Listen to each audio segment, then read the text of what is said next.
work. I play with my children at home. I play with my dog. I listen to your CD every week. And I really feel so incredibly thankful. My contrast is, and this is not very deep, I procrastinate. My house is a mess. I have clutter everywhere. I don't want to do the dishes. I want to play. I want to have fun. Have you heard nothing from us? I know. This is what makes you fun. I know, I'm fun. You can be really neat or really fun. I choose fun. I agree with that.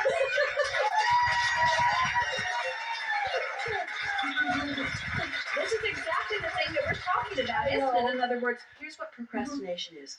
Procrastination is an understanding, a deep understanding on a vibrational level that the energy is not lined up, and so any action that you do is going to be paltry and ineffective anyway. That feeling of procrastination is like pushing a noodle. It's the feeling that I should be doing something, but the should is upstream while all of the energy is flowing downstream, so it means that there's a cross current going on, and so even if you were to push yourself into the behavior of it, you still would not get the results that you seek. You got to understand that everything you put in vibrational escrow is out there in the process of rendezvousing with all of the other aspects that are important to you. And everything is not ready to manifest right now. And when you follow your bliss, when you follow your inspiration, when you follow the feeling, then your timing is such that the effort goes right out of the way. You begin to realize that you were never meant to use your action to make things happen. You were always intended to use your action to enjoy the benefit of what your energy alignment had actually accomplished. You create through thought. You create through vibration. What you create in your day-to-day life is not different from the way the molecules of this time-space reality have formed into that which you call your planet. It was thought first and vibrational alignment. Everything is that way. So a feeling of procrastination always means the same thing. I'm taking action too soon. And it doesn't mean that you have to wait a long time. It means it is my work to line up the energy. And worrying about what you're not getting done is upstream every time. Looking for what feels good is downstream every time, you see. And there's another piece to this that we want to offer to you. And this is the most important thing that we will say today or on any day.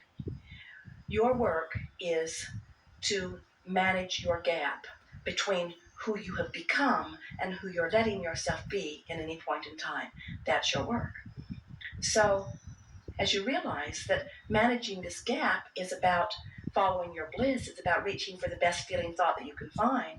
It's about allowing the universe to yield to you what you've already asked for, what's already lined up for, what you're already deserving of. When you realize that managing the way you feel is what it's all about. And then you think about these playful children. And you think about how so many adults in their life are already putting the you should do this and you should do that in it. Now think about this feeling of being called toward Source, and think about how that calling is always happening, and it's not an arbitrary thing, it's a certain thing. It's that broader part of you already being everything that you want to be. So as you are now reaching for the thoughts that feel the best and discovering the thoughts that feel the best little by little and consciously knowing the difference between the thoughts that feel downstream and the thoughts that feel upstream. Now think about the children and their playful nature, and think about how intuitively they are reaching for the thoughts that feel the best, and then think about how the adults around them are systematically trying to train that out of them by saying things to them such as no longer reach for the thoughts that feel the best, instead do the things that I'm telling you to do. So instead of doing what actually feels best, which is source energy calling you in the direction of all that you've become, instead you're listening to some voice that's outside of you seeking the approval of someone else. when someone holds you as their object of attention and they like what they're seeing, it feels good to you. In their appreciation of you, they're tuned into source, they're flooding it all over you. So there's a tendency to try to teach our children or anyone that we're trying to get to conform or to play along or to cooperate. There's a tendency to expect them all to disregard their own intuitive calling and replace their own intuitive calling with our rules and our intentions. As a teacher or as a mother or as a mentor, if you can just always remember that the thing that you want more than all other things put together as you're interacting with another is that you help them to always remember that their natural good feeling instincts are what they want to follow, and that if push comes to shove and they have the choice of following the feeling that feels good to them or the rule that someone else has set out, that as far as you're concerned, you want them to always follow the feeling.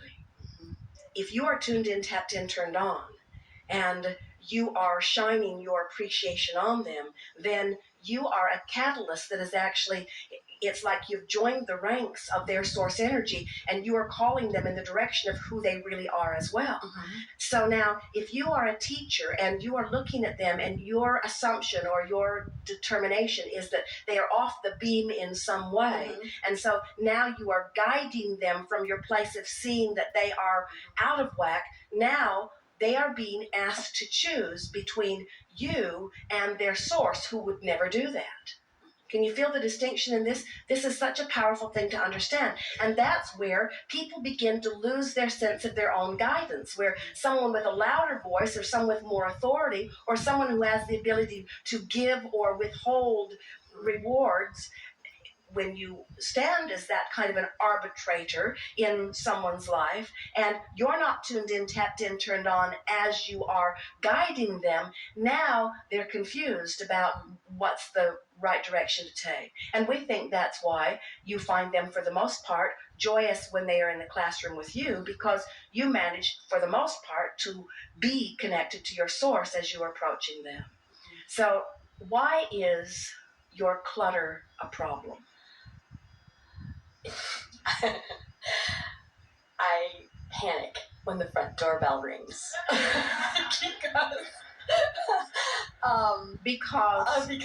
Because someone may disapprove of you. Exactly. I think because I work every day in a system where there's judgment on children and adults, we're all evaluated.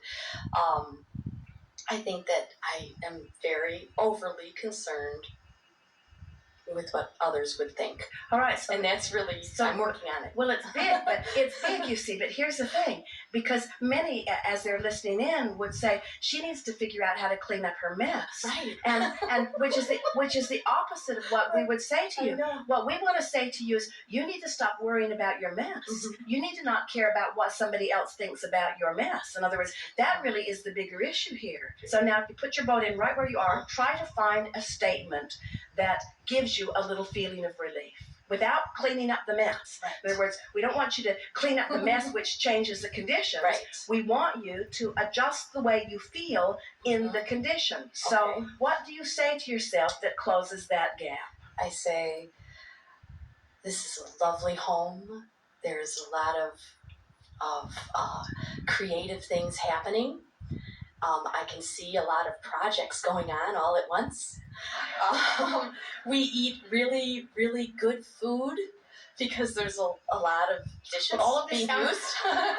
All of this sounds good, and it is potentially downstream. Mm-hmm. It's a tiny little bit off the subject. In other words, we're not trying to get you to validate or justify the mess. We're just wanting you to acknowledge that sometimes in a little bit of chaos, the very best creations come out. And when I'm relaxed and easy about it, things flow. And I want our home to be one that's comfortable, where everybody feels comfortable in moving around. And I do like order, but there isn't anything inherently wrong with disorder. This doesn't mean that I'm a bad person. It just means I'm a busy person. It doesn't mean that I'm not a good good mother. It just means that I'm a full mother. I'm involved in a lot of things. I so enjoy having conversation more than I enjoy bringing order to something. I believe that there is order to my disorder in the sense that a part of me knows where everything is. In other words, you're not trying to fix anything. You're just trying to adjust the way you feel within it. Does that give you any sense of relief? Oh, yes. Yes. Now, and this is the crucial part to this. We're not guiding you to cleaning up your vibration so that then you'll be inspired to the action that will bring order to your house. We're not trying to get you to come into the back door and align energy so that then you'll get your act together and keep your house so that the neighbors will approve of it. That's not the point of this at all. Right. We really are wanting you to find alignment with Source regardless of whether your house is clean or not. Right. And when you show yourself that you can love yourself whether your house is messy or not, that you can be proud of yourself as a mother and as a teacher and as a homemaker. In other words, they promise you, the Source within you is not proud of itself because it keeps an orderly house. The Source within you feels the way it feels because it chooses only the thoughts that feel good. Can you feel the difference? Yes. We don't want you to clean up your house. We want you to find a way to be happy in a house that's messy. That really is what unconditional love is. And when you are happy in a house that's messy, here's the miraculous thing. It's not miraculous, but here's the seemingly miraculous thing that happens. If all the time that you've been messy, you've been putting order in your vibrational escrow, when you stop pushing against not having the order, you will be inspired to the things that will make the order come about with ease. So the question is an orderly environment really in your vibrational escrow? And we say, well, whether an orderly environment is in there or not, feeling good is something that's in there. We are so looking forward to the day that the doorbell rings and that you look around the chaos of your home and you throw open the door and you say to whoever it is, and we hope it is the most fastidious, picky person on the street, and you say, welcome to my home. And the person walks in, and they look around, and you can almost hear what they're thinking. And you don't care. Because you have for days now been practicing coming into alignment with you and an alignment with you and alignment with you. So here's this uptight, very orderly person feeling all uncomfortable about the disorder of your life. And there you are, a really rare specimen of a human adult. You're joyful in your disorder because you don't give a rip what anybody else thinks. You only care about your own energy alignment, and your own energy alignment is in place. And you know what that means? That means the doorbell rings, you don't feel the fear. You know why? Because the fear isn't there. You know why? Because fear can't be present within you when you're in alignment. So you open the door and you welcome them in, and it doesn't matter what they think because what you think dominates. And before you know it, you start a whole new trend. It's this trend of easier life. It's this trend of doing what I feel like doing. It's this trend of being tuned in, tapped in, turned on. It's this trend of being happy because I choose to be happy, not because I pleased you and you and you and you and you. Because when I try to please you and you and you and you and you disappoint me because one day you want this from me and another day you want that from me. You can't make up your mind what you want from me because in the reality, there's no way that anything that I can do can ever make you happy. So you can be an unhappy person standing in judgment of my messy house or not, doesn't make any difference to me. The only thing that matters to me is my alignment with my Source. And that's what those little kids know. They're not naturally neat. They're not. They're not naturally neat. They're naturally progressive. They're naturally moving on to the next thing. They're naturally doing the most fun thing that they can find in the moment. They're naturally knowing that the mess will keep. They're naturally not worried about all of those things, you see. Clean up your vibration.